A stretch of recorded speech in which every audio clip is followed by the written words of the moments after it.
Hello everyone, তনয়ার পাকশালাতে সবাইকে স্বাগত জানাই। গরমকাল কিন্তু বাজারে কিন্তু এই লাউ কিন্তু এখন হামেশাই ওঠে, তাই মনে হলো এরকম একটা রেসিপি তোমাদের সঙ্গে শেয়ার করা যেতেই পারে। প্রত্যেকেই লাউ কিন্তু খেতে ভীষণ ভালোবাসে, কিন্তু লাউকে যদি একটু মজাদার করে রান্না করা যেতে পারে তাহলে কিন্তু আর কোনো কথাই নেই। তাই আজকে রেসিপি দুধ লাউ রেসিপি। এর জন্য দেখো আমরা এখানে একটা লাউ নিয়ে নিয়েছি, যেটাকে এইভাবে আলু ভাজার মতন কুচিয়ে নিয়েছি। মিক্সার জারে দিলাম 1 চামচ মতন জিরের গুঁড়ো, 1 চামচ ধনের গুঁড়ো, আর দিয়েছি 1 চামচ মতন আদা আর 2টো কাঁচা লঙ্কা দিয়ে এটাকে একটা স্মুথ পেস্ট তৈরি করে নেব।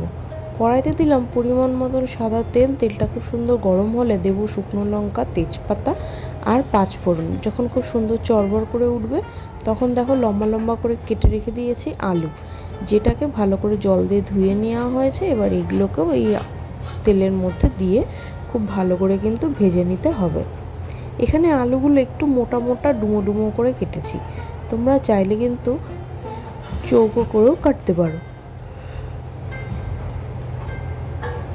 দেখো আলুগুলোকে একটু ভালো করে ভেজে নিচ্ছি। এবার এর মধ্যে কিছু মশলা দিতে হবে। দিলাম পরিমাণ মতো নুন, দিল পরিমাণ মতন হলুদের গুঁড়ো, দিয়ে আলুটাকে যেমন আমরা নর্মাল আলু ভাজা করি সেইভাবে কিন্তু মা আলুটাকে ভেজে নেবে। এবার এটাকে ভালো করে নাড়িয়ে চাড়িয়ে আরেকটু ভাজা ভাজা হওয়া অবধি অপেক্ষা করতে হবে। যখন হালকা একটা গোল্ডেন ব্রাউন কালার ধরবে তখন সেই বেটে রাখা আদা, জিরে, ধনে, কাঁচা লঙ্কা সেই মশলাটা দিয়ে দেবো। দিয়ে কিন্তু খুব ভালো করে আমাদেরকে এটাকে কষাতে হবে। ততক্ষণে যারা ফার্স্ট টাইম চ্যানেলটা ভিজিট করছো তাদের কাছে অনুরোধ রইল চ্যানেলটা সাবস্ক্রাইব করো, পাশে থাকা বেল আইকনটি প্রেস করো যাতে নতুন নোটিফিকেশন তোমাদের সামনে চলে আসে। এবার দেখো ওপর থেকে দিয়ে দিলাম বেশ খানিকটা সেই যে কেটে রেখেছিলাম লাউ, সেই লাউগুলোকে। এটাকে ধুয়েই কিন্তু কাটা রয়েছে, আলাদা করে আর ধোয়ার কোনো প্রয়োজন নেই।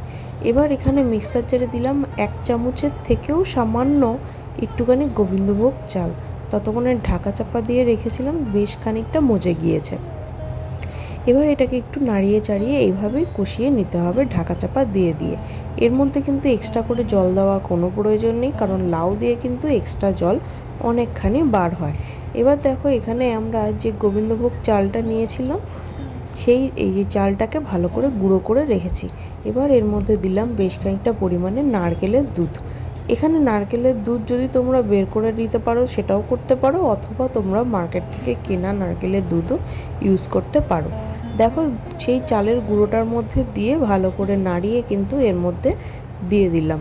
এবার এর সঙ্গে কিন্তু এটাকে ফুটাতে হবে, আলাদা করে এক্সট্রা জল দেওয়ার কোনো প্রয়োজন নেই। গোবিন্দভোগ চাল কিন্তু খুব বেশি দেওয়ার কোনো প্রয়োজন নেই, একদম একটুখানি দিলেই হবে। দিলাম পরিমাণ মতন চিনি।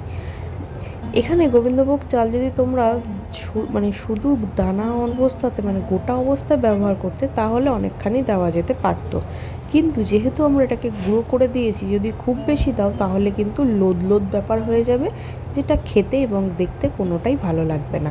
তাই একদম সামান্য, যতটুকু না দিলে নয় ঠিক ততটুকুই বলতে পারো। 1 চামচেরও হাফেরও হাফ বলতে পারো, দিলেই ভালো।